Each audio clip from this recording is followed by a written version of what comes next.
Nathan has a pheromone disorder, and I want a baby. So, we were forced into a contract marriage. On our wedding night, I tied him up and forcibly treated his condition. He ground his teeth and called me shameless. I ignored him completely and focused on what I had to do. Finally, I got pregnant, and his condition was cured. I brought up divorce, but he wasn't happy about it. 1. I'm just an ordinary omega. I've always wanted a baby of my own, but buying sperm isn't cheap, and even after saving for years, I still couldn't afford it. Just as I was thinking of borrowing an alpha seed to have a child, they showed up. Charlie and his assistant explained their purpose to me, and I honestly thought it was a scam. Nathan, a top-tier alpha, and somehow, he has a 98.5% pheromone compatibility with someone as ordinary as me. Not only that, they even expressed a desire to marry me. Who would believe this if I told anyone? Seeing my disbelief, the assistant handed me the contract. Charlie spoke first. I heard you submitted a matching application to the Pheromone Management Bureau, so you must be open to marriage, right? My brother currently has the highest compatibility with you among all the alphas.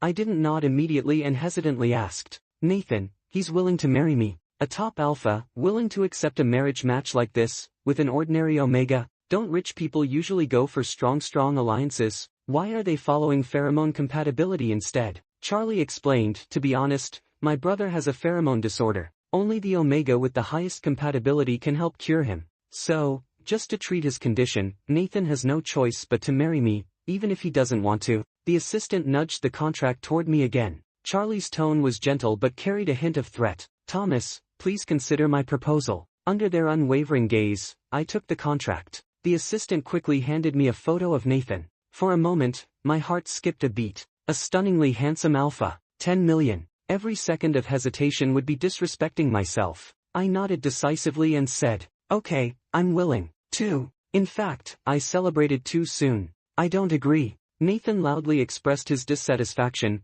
giving me not a single friendly look. So, I hadn't won him over yet. I sat awkwardly across from him, silently sipping some juice. The assistant wiped sweat from his brow and patiently explained, we've already discussed it with Thomas. This is just to help you with your condition. Once you're cured, divorce follows. Is that so? Nathan glanced at me with a knowing look and pursed his lips. Who knows if some people will even agree to divorce? The assistant opened his mouth but hesitated. I understood their concern. After all, from their perspective, an ordinary omega suddenly marrying into a wealthy family isn't likely to let go easily. But for me, what kind of marriage didn't matter at all. After submitting my application to the bureau, I regretted it. I just wanted a baby. Everything else was unnecessary. That's why I was saving to do single-parent conception. But since the application couldn't be withdrawn, I left it alone. Who knew I'd actually be matched with a highly compatible alpha? And he even had a pheromone disorder, needing an omega to treat him. If it weren't for the generous offer and the fact that Nathan had top-tier genes, I wouldn't be willing to marry him at all. I sighed softly. Don't worry. I signed the contract. Once the date comes, we'll divorce. Of course, if your condition gets cured early, and my baby is conceived sooner, then we can also divorce early. With things already said so clearly, and considering Charlie's pressure over the phone, he reluctantly nodded in agreement. The assistant exhaled in relief. Let's go. I'll take you to the Civil Affairs Bureau. 3. After getting the certificate, Nathan and I were sent to our new home together. The assistant helped carry the luggage into the master bedroom. Once he left, Nathan quickly moved his things out of the master bedroom. After tidying up, he spoke somewhat awkwardly. Agreeing to marry them was just to deal with them. Don't take it seriously. You don't need to treat my condition. What now? He wants to sleep in a separate room, and he doesn't want me to treat him. Then how am I supposed to cure him? The money has already been transferred to me. I can't back out. The important thing is, I need to successfully carry my adorable baby. I returned to the master bedroom, thinking about how to start treatment. An hour later, I sneaked downstairs to grab some takeout. When I came back, Nathan had buried himself in the study. He stayed there until late at night. I pretended not to see clearly and bumped right into his arms. Nathan sneered, "You really think such clumsy tactics can seduce me?" I didn't answer, rubbing my forehead. "Stop pretending, it doesn't hurt that much." Suddenly, Nathan's expression changed, and he looked like he was facing an enemy. "Thomas, what's that smell on you?" I looked at what I was holding in confusion. Strange. I hadn't sprayed the pheromone inducer yet. How could he already smell it? Nathan steadied himself against the wall, sweat on his temples, eyes both dazed and fierce as he glared at me. "Damn it, what did you do to me?" He had a pheromone disorder and came into heat first. It wasn't my fault. I secretly tossed the inducer aside and grinned. Helping you get better. 4. I kicked open the door and half-pushed, half-lifted Nathan onto the bed. While he was still dazed, I pulled out the handcuffs and methodically secured his wrists to the headboard. Nathan stiffened, shock written all over his face. What are you doing? We're adults. Don't you know how to treat an illness? I wasn't going to waste words. In a few quick moves, I stripped off his clothes. A fresh, fruity scent wafted from him, so strong it was almost overwhelming. You said you weren't willing, your pheromones are giving you away. I sniffed, lychee, sweet, don't smell. Nathan, embarrassed and furious, puffed his chest up, muttering curses. Thomas, you're shameless, taking advantage of me. You're a freak. No omega should be like you. I took a deep breath, suppressing the instinctive shiver his alpha pheromones triggered, and leaned closer. Nathan turned his head away, resistance written all over his face. Yet his Adam's apple bobbed uncontrollably, his pheromones thickening. Save the yelling, I said, lightly tapping his cheek to remind him. Save your strength for the important moment. Nathan snorted, his gaze dark and fixated on my neck. A subtle feeling stirred in me. I frowned and pulled out the bite guard I bought along with the pheromone inducer. Alphas find it hard to control the instinct to mark an omega on a bed. With Nathan handcuffed, he couldn't move much anyway. Better safe than sorry. I put it on him. Scared now. Nathan stopped struggling, sneering coldly. Do you think I'd bite any omega? Don't count on it. Even if an omega like you stands naked in front of me, I wouldn't react. Really? My hand trailed down his abs and lightly squeezed. Nathan's muscles tensed, lips pressed together, glaring at me. I laughed and released my grip. You didn't tell me that before. My clothes are still on, and the barrier patch hasn't even been removed yet. Nathan's face flushed crimson, snapping back angrily. You know I have a pheromone disorder. This isn't something I can control. You must have done something to me. I had had enough and clamped a hand over his mouth. So noisy. Complaining while I'm trying to cure him. Enough talking. Let's get this over with quickly. 5. The dim room was freezing from the air conditioner, but I was sweating buckets, almost drowning in his pheromones. At some point, Nathan's curses gradually turned into gasps. Curious, I lifted my head. His face was red, eyes downcast, staring blankly at me. Our eyes met. He froze for a moment, then panicked and looked away, complaining. Thomas, can you let me go? It's uncomfortable. No. He moved slightly, a red mark forming from the handcuffs on his wrist. I ignored it, my own waist aching from overexertion. I had no choice but to pause for a moment. Tired already? I shot him a glance. Not fast enough because he's too slow. I thought this would take just a few minutes. Nathan hovered awkwardly, negotiating. Want me to do it? You just lie there, it'll be easier. I refused without thinking. Alphas, if they take over, it'd probably take till morning. Better to keep control myself. After finishing, I lay back, exhausted, and removed his handcuffs, signaling he could leave. He rubbed his wrists, annoyed. This is my room. You should leave. I looked around, realizing belatedly that Nathan had been tidying up the secondary bedroom, but I was too tired to move. Nathan, I'll grudgingly lend you my room for one night. Whose house is this anyway? He angrily tossed his clothes at me. I didn't bother responding and grabbed his clothes, holding them as I lay down. Moments later, Nathan muttered, shameless, in frustration and stormed out. 6. After that, Nathan avoided me for a whole week. I didn't see him during the day. At night, he didn't come back. At this rate, how long would it take me to finish the task and leave? Just as I worried about curing him and carrying the baby, an opportunity arrived. I was about to sleep when I got a call. On the other end, Nathan's breathing was unstable, mixed with loud music and chatter. Thomas, he said hoarsely, can you come get me? My pheromone disorder's acting up. I raised an eyebrow and replied with a question instead of answering. Oh, didn't you say you didn't need me to treat you? Stop talking. He sounded like a cat with its tail stepped on, raising his voice. I've sent the address. Come quickly. This was a rare chance. I rushed over. A few young people stood helplessly outside the private room. When they saw me, their eyes went blank. You are. I hesitated for a second, then nodded. Nathan called me. I even showed them the call record. They exchanged shocked glances and hurriedly opened the room for me. As soon as the door opened, the lychee scent hit me, nearly making my knees weak. Nathan was huddled in a corner. Sensing my presence, he suddenly opened his eyes and looked up at me. His voice hoarse, tone pitiful. Why are you so slow? I ignored his complaint, bending to reach out. As I approached, his breathing deepened, eyes struggling. You don't need to. Forget it. I pretended to pull back. Don't go. Reacting faster than thought, Nathan grabbed me forcefully. The strength sent me falling into his arms. The heat mixed with thick pheromones overwhelmed me. I struggled for air. Nathan, you, don't go. Nathan held me up, pressing his nose to my neck, taking deep breaths. After a moment, he asked, "Did you not wear a barrier patch?" Of course I did. I checked. The patch was intact. Nathan, still skeptical, touched it and muttered, "It's suffocating." I said, "Then let go of me." But the tall figure only hugged me tighter. 7. Nathan fell asleep in the car. By the time I finally got him, this walking lychee, back home, the door hadn't even closed when he suddenly pinned me hard against the wall. Why can't I smell it? One hand hurried to the back of my neck, trying to peel off the barrier patch. Immediately, the overwhelming force of a losing control alpha pressed down on me. Caught off guard, he kissed me head-on. Time froze for a second. Panicked, I turned my head to dodge him. Nathan froze in place, staying leaned over me, insisting on the kiss. Why dodge? Didn't you say you'd treat me? Why won't you kiss me? He demanded. I pushed him back slightly, keeping my face calm. Kiss what? The contract doesn't include a kissing clause. His tall shadow completely engulfed me.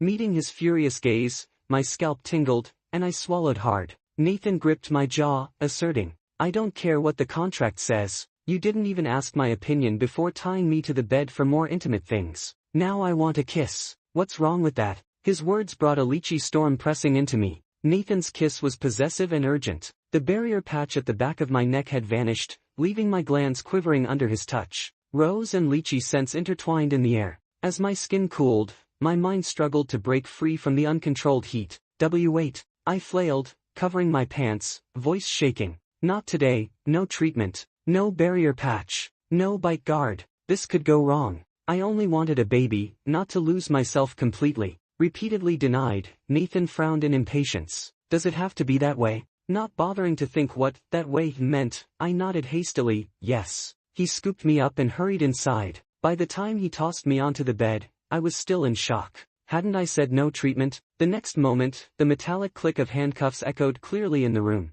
I turned my head. Nathan had cuffed his own wrists to the headboard. 8. He stiffened his neck, eyes flickering, unable to look at me. Muffled, "Is this okay?" Seeing him look so determined, I almost laughed. I stifled it. "Weren't you the one who said you'd give up on this?" Nathan went silent. He eagerly hooked his legs around my waist, pressing me toward him. This was a rare opportunity. Carrying the baby was priority. I complied, lying atop him. The air in the room turned humid and stifling. Our pheromones tangled so thickly it felt like they'd squeeze out moisture. This session went more smoothly than last time. Though without the bite guard, it was much harder to control. Overcome by instinct, Nathan buried his face in my neck. His hot breath hit my glands, sending shivers through me. "No biting," I gasped, tugging at his hair to pull him back. For a brief moment, he came to his senses, glancing at me with a struggling look. "Dream on. Nobody's marking you." Good. Later, like last time, once we finished, I got up. But barely a few steps, a hand yanked me back. Nathan had somehow freed himself from the cuffs, hands now free.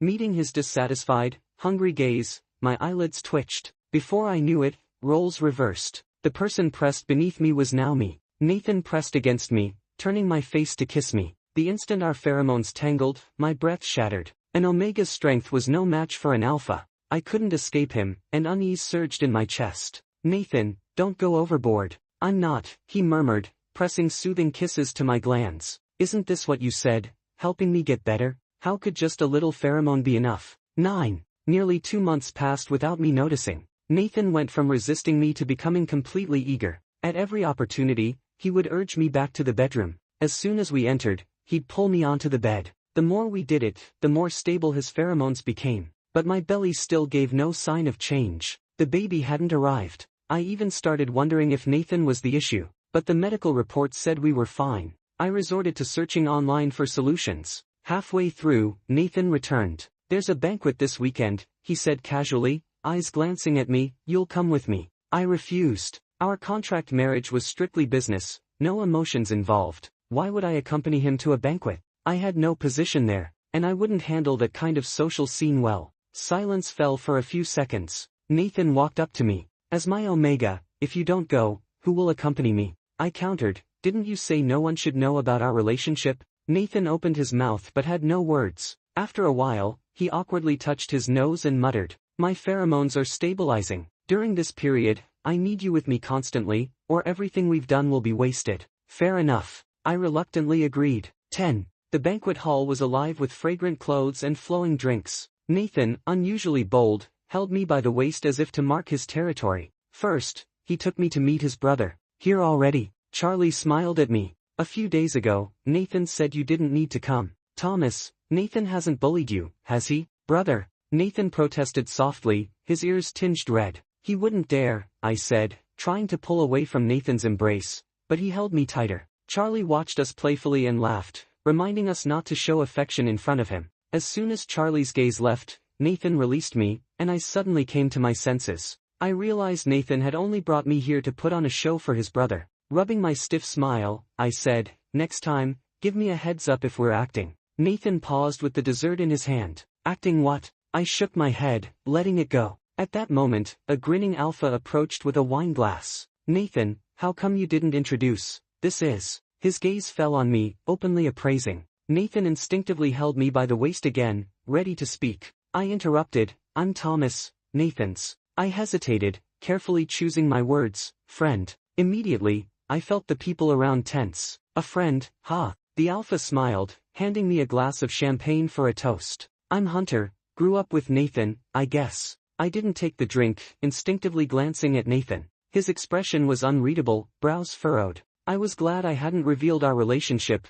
No misunderstandings arose. Nathan suddenly turned to me, voice cold and hard. Friend? I slowly nodded. Really, even friend wasn't acceptable. Did I have to say, business partner? Nathan's warning gaze landed on Hunter. Even the usually sweet lychee scent carried a sharp edge. I felt intensely uncomfortable. Before I could figure out what was happening, Nathan dragged me away. 11. Once away from Hunter, Nathan treated me like air. Perfect. Just as I wanted. I found a quiet corner and leisurely enjoyed a small dessert. Lychee and rose flavor, sweet but not cloying. Why are you alone? Where's Nathan? Charlie's voice came beside me. He handed me a glass of juice, glancing toward a sulking Nathan. Seeming to notice our gaze, Nathan looked back. Through the crowd, his eyes landed precisely on me and his brother, then quickly shifted away, face dark with displeasure. What's he sulking about now? Charlie studied a while, then realization dawned. Oh, Hunter's here. Why? I asked, confused.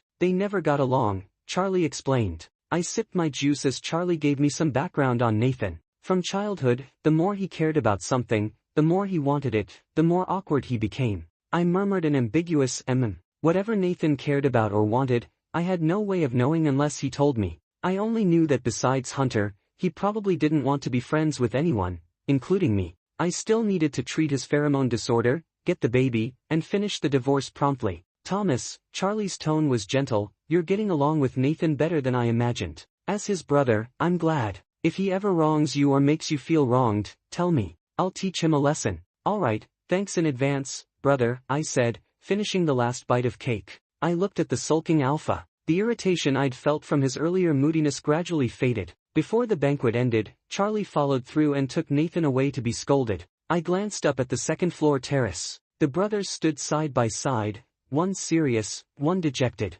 Soon, Nathan came down, visibly frustrated. He grabbed a champagne glass untouched on the table and tilted it back in one gulp. Passing by me, he muttered gloomily, "Let's go. Time to head back." 12. In the car, the confined space carried a faint mix of pheromones and a trace of alcohol. Nathan leaned back with eyes closed, breathing heavier than usual. The ride was quiet. The driver parked in the garage and left for the day. I assumed Nathan was asleep and didn't bother waking him, instead quietly observing his face. I'd never looked closely before. Now, seeing him up close, the assistant's photo didn't do him justice. Nathan was genuinely handsome. His features were delicate and striking, impossible to look away from. I couldn't help picturing what our child might look like, as if a cute little one were already waving and calling for a hug. Hug me. Hiss. That voice sounded too deep for a baby. I looked down. A warm, furry head pressed against me. The dream vanished, replaced by reality, a real alpha demanding a hug. His body heat pressed against me, making me sweat. I pushed forcefully. Hug what? We're home. Get out of the car. Nathan glanced at me, eyes clear yet hazy, misted with moisture. His cheeks were tinged with an unnatural blush. Low and hoarse, pheromone disorder, acting up again. In the tight space, his scent had nowhere to hide. It wasn't strong enough to be uncontrollable. I held his restless hands. Stop lying. Your pheromones are fine. I paused, letting my gaze drop, adding with a smile. Even drunk, you can't do much. Just behave and sleep. I reached to open the door, rustling behind me, followed by a soft grunt of discontent. Who said that? With force, he pulled me backward. I fell entirely into his arms. No, drinking messes things up. Before I could finish, his lips covered mine. Our lips and tongues tangled, the warm, sticky sounds fermented in the confined air. Even the windows fogged slightly. Helpless, I flailed, catching nothing, until a large hand reached over. His fingers intertwined with mine, locking our hands. Gradually, I settled, sinking into the sweet, lychee-filled haze. Dizzy, I heard him murmur beside me, "Thomas, should we try?" I didn't answer, letting him take the lead. Eventually, I mumbled a hesitant nod. He only became more excited. 13. After that, I pushed his words out of my mind. Impulsive things said under the influence of pheromones, who would take them seriously? All I knew was that the baby I'd been longing for had finally arrived. The past few days, certain smells had been making me nauseous. It didn't hit me until today. I hadn't eaten something bad. I might be pregnant. I rushed to buy a test. 1 stick, 2 lines. Still worried it might be inaccurate, I went to the hospital for a blood test. Confirmed. The baby was really on the way. Right now, the priority was getting Nathan fully treated. Then I could happily take the baby somewhere else and start a proper life. 14. After putting away the pregnancy results, I went to the pheromone and gland department to find Nathan. He was at the hospital for a checkup too. When I arrived, the doctor was examining Nathan's glands. His assistant waited outside. Seeing me, he shared Nathan's pheromone test results. "Thomas, the young master's pheromones have stabilized." I blinked in disbelief. "Nathan's pheromone disorder is cured?" The assistant nodded, smiling. "The young master is still finishing the gland exam, but it's almost certain. Now that the pheromones are stable, the disorder should be completely gone." What a coincidence. Today I discovered I was pregnant. Nathan's disorder was finally under control. Double celebration. I waited outside for Nathan, trying to contain my excitement. Soon, he emerged from the exam room, looking relieved, a weight lifted from his posture. Seeing me, his eyes paused. "What are you doing here?" "Just happened to be near the hospital, so I came by." I glanced at his neck. Fresh from the exam, the skin around his glands was pink and tender. "Assistant said you're cured. Didn't you want me treated as quickly as possible?" Nathan's eyes searched my face, trying to read me. How could I? I was the one who'd been itching for him to get better. Nathan didn't look happy, though. Instead, he frowned. "Thomas, you're lying, aren't you?" "Ah." I blinked, confused. Before the assistant could finish handing over the results, Nathan strode out. I couldn't decide whether to follow or not. Sending a quick message to the assistant, I hurried after him. The drive back was silent and suffocating. I didn't understand. Shouldn't he be happy his disorder was gone? Was he upset about something else? I looked at the passing street, suddenly recalling the first time we met. Nathan had opposed the marriage back then. Was he worried I wouldn't agree to a divorce? The car pulled into the apartment garage. Nathan got out, pulling me along, walking quickly. His posture radiated gloom. I decided to cheer him up completely. "Nathan," I cleared my throat, "since you're fully treated." Nathan's head snapped toward me, hope lighting his eyes. He was waiting for me to bring up the divorce. I smiled lightly. "Let's prepare to finalize our divorce in the next couple of days, according to the agreement." 15. Thud. Before I could react, he pressed me against the door. Nathan's face was dark. "Thomas, what did you say?" "Say it again." I blinked, confused. "Divorce. Weren't you worried I'd drag things out? Now that your disorder is cured, my task is complete. As agreed, we should end this." Nathan snorted, the scent of lychee thick and oppressive. "Who says you can start and end as you please?" He grabbed my wrist, anger radiating. "I don't agree. This is supposed to be mutual," I struggled, trying to pull my hand back. "Don't forget, this is an arranged marriage. Everyone gets what they need. Now that you're cured, we can part ways peacefully." "Nathan, don't tell me you want to back out." Nathan went silent. He pressed his lips together, jaw tight, as if restraining something. I took the chance to pull my hand back. Looking at the tall figure blocking me, I was stuck, neither advancing nor retreating. After a long pause, Nathan's voice was hoarse. "And if I said I wouldn't?" I feigned ignorance. "What?" His eyes glimmered with frustration, staring into mine. "Thomas, I said let's try that day, and you agreed. Now you're the one backing out, aren't you?" There was no way I would agree to try. If they discovered the baby in my belly, everything would be ruined. The agreement never mentioned children. Now I was secretly pregnant. If they found out I'd slipped in my own agenda while treating him, the baby might be taken. Absolutely not. I softened my tone, pleading, can't we just part on good terms? The agreement clearly says once the disorder is cured. Enough with the agreement. Nathan snapped, exasperated. Do you think tearing it up now would make it invalid? Of course it would still be valid. Nathan smirked, eyes sharp on me. Thomas, you're so eager to divorce me, is there another reason besides the agreement? His gaze drifted downward, casually asking, are you hiding something from me? 16. My heart skipped a beat. No, I couldn't stay any longer. A few more days here and they'd find out about the baby. Trembling, I quickly packed my bags and tiptoed out. Just as I stepped out of the elevator, I ran into Nathan's archenemy. Hunter, tossing car keys casually, smirked. Where are you off to? Need a ride? Before I could answer, a cold voice cut through from behind. Thomas, you're talking about divorce, even sneaking out in the middle of the night with your luggage, all for him? Hunter, enjoying the drama, raised his voice. Yeah, I came to pick him up. Shut up. Nathan roared. He turned to me, gripping my arms so tightly it felt like he could crush my bones. My suitcase clattered to the floor. Lychee pheromones pressed down uncontrollably, Nathan both fierce and aggrieved. Thomas, answer me. It's not what you think. I tried to pull away, voice trembling. I barely even know him. Hunter, ever the instigator, laughed mockingly. Thomas, that really hurts my feelings, you know. Get the hell out of here. With one motion, Nathan scooped me up horizontally. The elevator climbed. Nathan's jaw was taut, a low-pressure aura radiating from him. Once inside, he locked the door behind us and tossed me onto the sofa. His shadow enveloped me. Not close. Nathan ground out. Do you think I'm stupid, Thomas? Why would he come to pick you up in the middle of the night if you weren't? Who knows, he just happened to be downstairs. I protested weakly. I only wanted to leave while Nathan wasn't around. Never expected to run into his enemy, who seemed delighted to meddle. I just wanted to leave, we're getting divorced anyway. Running into him was purely accidental. My eyes stung. My lower belly twinged with discomfort. Leave? Nathan's gaze darkened. Why do you want to leave? Just because I don't agree to divorce, you're desperate to hide from me. He leaned in, trapping me on the small sofa. I couldn't escape. At the party, you said we were friends, and just because I mentioned trying, you wanted to run away that night. Thomas, do you hate me that much? Hate? Not at all. Quite the opposite. Over these past weeks, I hadn't been able to control my heart around him. If it weren't for fear of someone taking the baby, I might have considered trying with him. I looked up. Nathan glared at me, hurt like he'd been abandoned. I don't hate you. We're just bound by the agreement,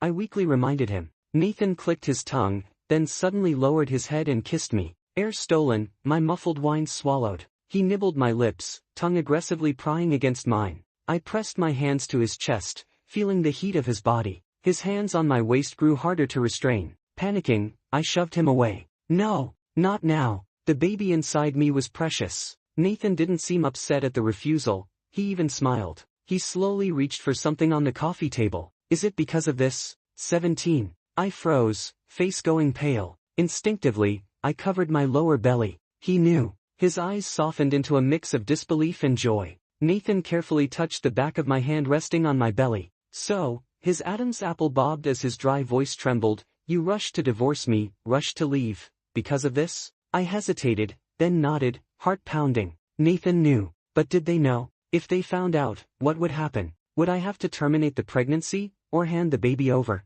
Pregnant, and you want to run? Nathan asked softly. Afraid I'd know, afraid I'd take the baby? Well, yes. The baby was secretly mine. This is my child. I pushed his hand away from my belly. Mine alone. The agreement didn't mention the baby, so you assumed I'd steal it? I muttered a hesitant yes. After a moment of silence, Nathan inhaled deeply and gently pulled me into his arms. The sweet lychee scent enveloped me, bringing an unprecedented sense of safety. Seeing his attitude, he wouldn't take the baby, right? The agreement is dead, people are alive. Nathan sighed. How could you assume I'd take the baby without asking? Thomas, have you considered we don't have to divorce? 18. Really? But would they allow it? You're a top alpha, and I'm just an ordinary omega. I even sold my pheromones for money. Once your disorder is fully cured, your family would never approve of this marriage. They'd want you to marry a top-tier omega. The more I spoke, the colder my heart felt. I tried to push him away, but he held me tighter, as if folding me into his body. Difference?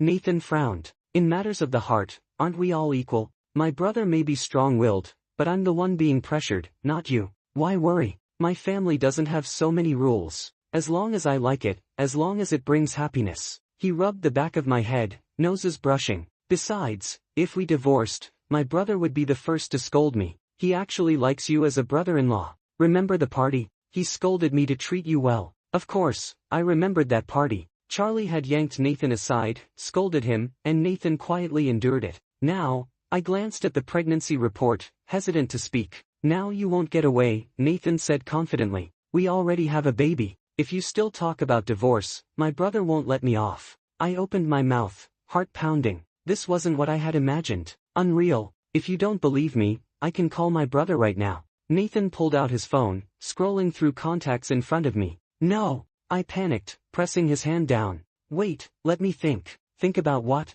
Nathan buried his face in my neck, voice sticky with warmth. Thomas, I like you. Can we not divorce? I didn't answer. Nathan persisted, repeatedly asking. Finally, I gave in.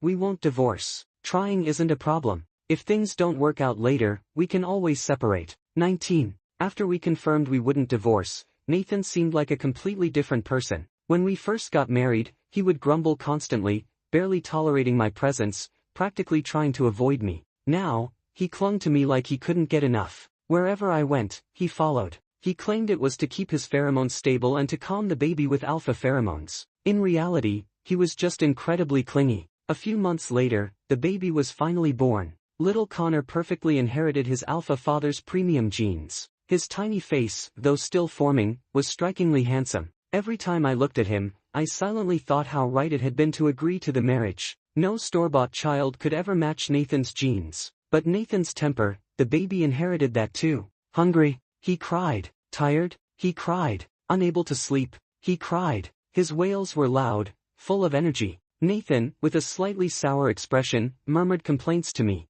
It's probably because you tried to run away back then. He thought I had hurt you, so he's taking it out on me. Nathan, utterly exasperated, still humored the baby willingly. Listening to him mumble off-key lullabies, I couldn't help but chuckle quietly. Thank goodness I agreed not to divorce Nathan back then. Otherwise, handling all of this alone would have been impossible.